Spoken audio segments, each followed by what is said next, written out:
Salam sejahtera Malaysia. Matilah Rosmah Mansur kali ini.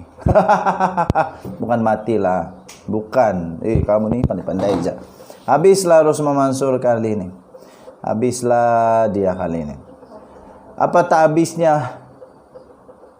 Nampaknya harapan terakhir Rosmah Mansur semakin berkecai-kecai menjadi puing kecil. Tuan-tuan dan puan yang dihormati sekalian, saya bukan nak tengok dia masuk penjara ke apakah kerana saya tak suka dia apa tidak, tetapi saya nak tengok supaya keadilan, kebenaran, kedaulatan undang-undang di Malaysia diteguhkan, dikekalkan dan sentiasa dijaga. Okey, keputusan terkini tuan-tuan dan puan-puan untuk Rosmah Mansur sangat-sangat mengecewakan. Duka cita bagi Rosmah Mansur. Berita ini memang amat mendukacitakan Rosmah Mansur, dan Rosmah Mansur menghampiri bilik-bilik kecil di Sungai Buloh. Apa boleh buatlah, salah tetap salah. Kalau terpaksa bermalam di Sungai Buloh, makan percuma roti. Entah apa disebut roti itu, roti masin dengan kopi sejuk. Apa boleh buatlah. Jadilah banduan terhormat di Sungai Buloh. Okey.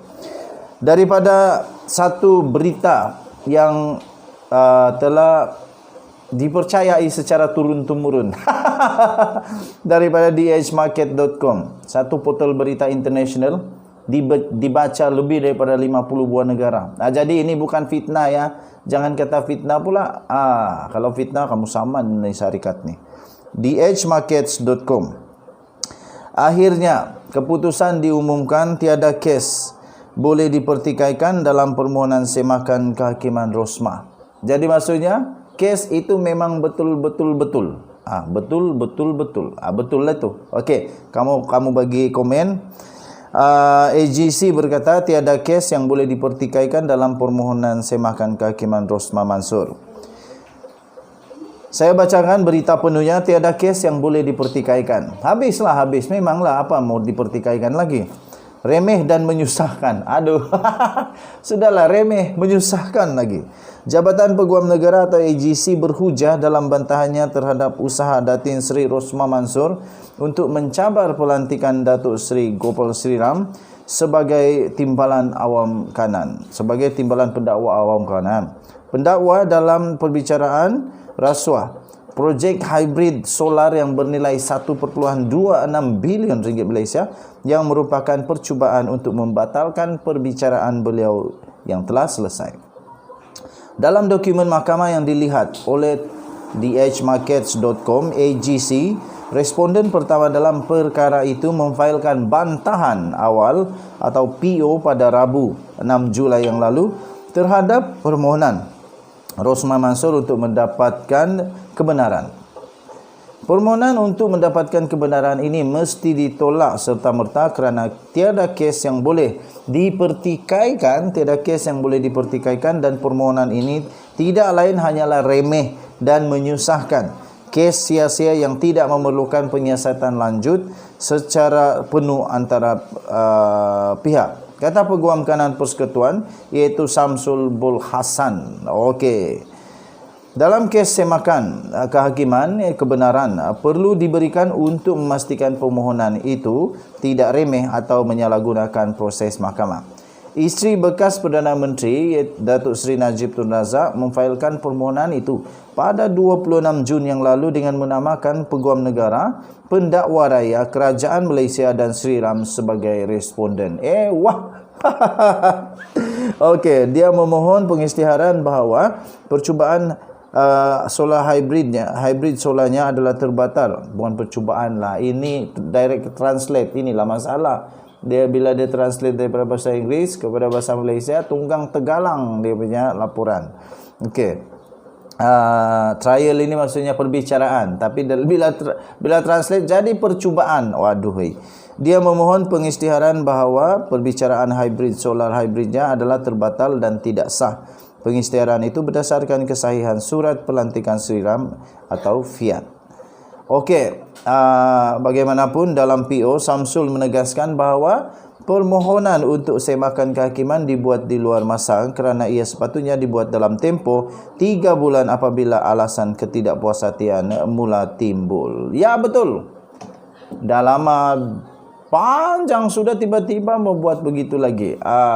Jadi adakah ini satu teknik terbaru untuk menangguh-nangguh supaya akhirnya tangguh, punya tangguh, last lepas. Tapi saya percaya Mahkamah Malaysia adalah mahkamah terbaik. Keadilan, kebenaran pasti akan menang juga akhirnya. Tahniah diucapkan kepada semua hakim, semua peguam negara yang memang tetap berdiri teguh dengan kedaulatan undang-undang negara Malaysia. Okey? Jangan lupa tekan butang subscribe, like dan share. Malaysia kita punya, kita jaga sama-sama. Kita jumpa lagi pada berita-berita, ulasan-ulasan berita yang akan datang. Bye-bye. Salam sejahtera Malaysia. Selamat pagi tuan-tuan dan puan-puan yang dihormati sekalian. Denyut nadi suara rakyat bergema di channel ini. Tuan-tuan dan puan-puan yang dihormati sekalian, belum pun habis kes SRC International 1MDB, banyak lagi kes-kes yang lain, Yayasan Akal Budi. Tiba-tiba baru-baru ini timbul satu lagi kes yang amat besar yang sentiasa ditakuti oleh seluruh negara berkenaan dengan rasuah-rasuah. Tetapi kali ini tuan-tuan dan puan-puan, SPRM akhirnya membuat pengumuman yang mengejutkan. Apabila SPRM menyiasat jika projek ladang durian Gunung Inas ada unsur rasuah. Suruhanjaya Pencegahan Rasuah Malaysia SPRM sedang mengumpul maklumat dan membuat tinjauan bagi menentukan sekiranya wujud unsur-unsur rasuah atau salah laku yang berkaitan dengan pembangunan projek ladang hutan durian Musangking. Musangking lagi. Musangking di Gunung Inas di Kupang, Baling, Negeri Kedah. Pengarah SPRM Kedah, Datuk Syarul Nizam Abdul Manap berkata, ia adalah langkah awal Suruhanjaya itu untuk mengenal pasti sekiranya wujud sebarang kesalahan di bawah bidang kuasanya yang dilakukan oleh mana-mana pihak yang berkaitan. Katanya dalam kenyataan itu, buat masa ini pihak kami akan menemui dan menemu juga pegawai-pegawai agensi yang terlibat dan mereka yang boleh membantu kami dalam tujuan untuk pengumpulan maklumat yang relevan, katanya. Tambahnya lagi, jika ada asas berlaku kesalahan rasuah, maka pihak kami akan ambil tindakan sewajarnya. Tambahnya lagi, jika berlaku sebarang pelanggaran prosedur, maka perkara ini akan dirujuk kepada pihak yang terlibat untuk tindakan penambahbaikan, katanya ketika dihubungi oleh bernama pada hari ini. Beliau berkata SPRM akan mendapatkan dokumen dan kenyataan saksi yang terlibat dalam membuat keputusan pada peringkat awal projek itu diluluskan atau lebih awal daripada itu. Syarul Nizam berkata sekiranya SPRM tidak menemukan sebarang kesalahan di bawah bidang kuasanya, Suruhanjaya itu akan menyerahkan kepada agensi lain untuk tindakan yang lanjut. Pada 4 Julai yang lepas, beberapa kawasan di Baling dilanda banjir selepas hujan lebat berterusan selama 3 jam menyebabkan 1,490 penduduk terjejas selain meragut 3 nyawa. Pembangunan ladang durian Musangking di Gunung Inas berhampiran kawasan tragedi di Dawah menyumbang kepada kejadian itu yang mendorong desakan pelbagai pihak agar siasatan dilakukan ke atas projek itu. Tuan-tuan dan puan yang dihormati sekalian, memang bikin panas betul-betul kalau ini sebab hujan banjir, banjir kilat tersebut yang telah menyebabkan ramai orang dilanda musibah dan ada 3 nyawa yang melayang kerana perkara ini. Memang bikin panas. Dan memang saya setuju supaya SPRM buat siasatan betul-betul kalau memang ada unsur rasuah, kalau memang patut dihadapkan ke mahkamah, diambil tindakan. Jangan main-main. Ini boleh melibatkan keselamatan orang. Ini boleh melibatkan nyawa orang.